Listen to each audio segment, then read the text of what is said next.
last night. There was a lot of room out there for you, was there? No, it seemed like there was a bunch of room early, and we were jumping and really liked our start. First couple shifts, first 10 minutes, we're up 2-0, and thinking you're going to run away with it a little bit. And the goal at the end of the first hurt us and gave them a bunch of jump. And I thought for the next 2 periods he was even at best. If not, they took it to us.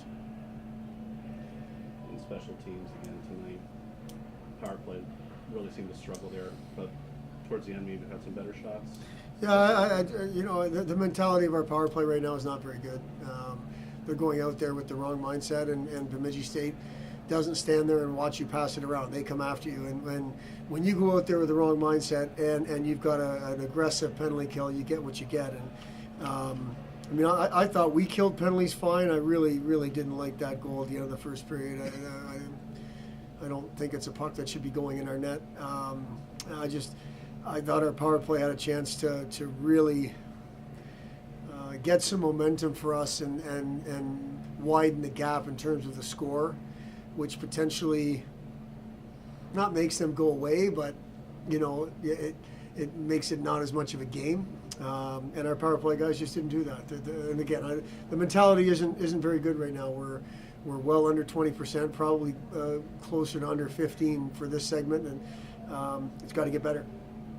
And is this the same type of struggles you saw about a month ago there in November, or is it? I don't know. I don't have a great memory. What I remember is what was going on out there tonight, and at 0 for 5, and then 0 for 2 last night. I like the fact we earned a couple more, but I don't like how we're executing or how we're not executing on the power play right now. So I don't remember what was going on a month ago. Probably similar. Probably.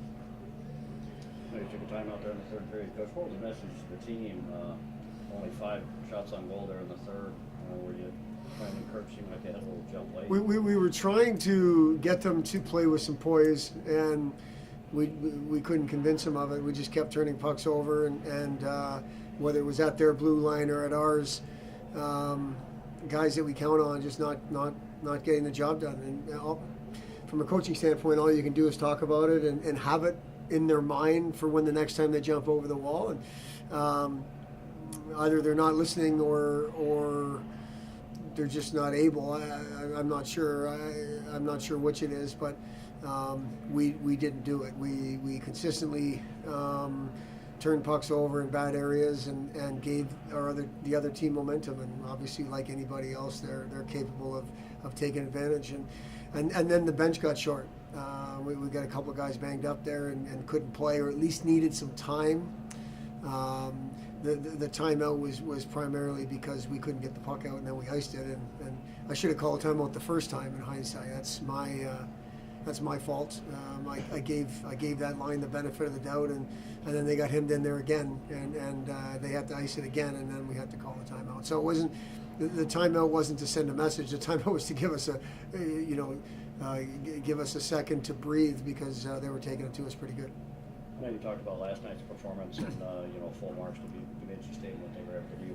Are you surprised with coming into this series after the exhibition? I think the vibe I got from you felt like you were in a pretty good place. Are you surprised with the struggles your team had this week? I'm a little bit more surprised on how good Bemidji State is with all the people they lost from last year, and you look at their record. It's been a little bit up and down, and they're coming off a weekend that they just came off of at Air Force. I don't know Air Force's team at all, but not trying to take anything away from anybody. You just don't know.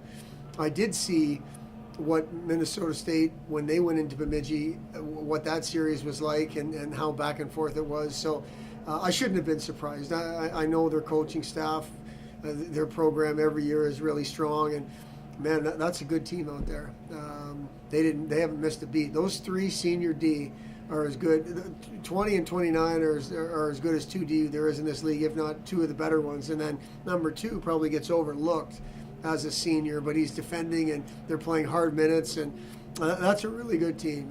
That's a really good team. Then you've got your sophomores, that sophomore group, forwards who can just play because you've got that strength going on in the back end. So I was more surprised at that we've had 14 days off or whatever it is, 10 days off. We better get back to the level that we finished the first half with real quick here. That's our focus. That's our challenge starting Sunday. We talked about this weekend. We talked about it as well. You know, with the intercession, students not being here, et cetera, et cetera. What do you think about the crowd support? I thought the crowd support tonight was great. I know the marketing people and ticket people were trying to have a fan appreciation night. We always appreciate our fans. Last night we were more helping out Bemidji State, who's been on the road to play Thursday. But I thought tonight's crowd was great. I'm always appreciative of the fans and the crowds we have, and I thought tonight's crowd was good. And just one more thing, I'm not sure if you saw this or not, but this win puts you in second place program history with Ron Mason.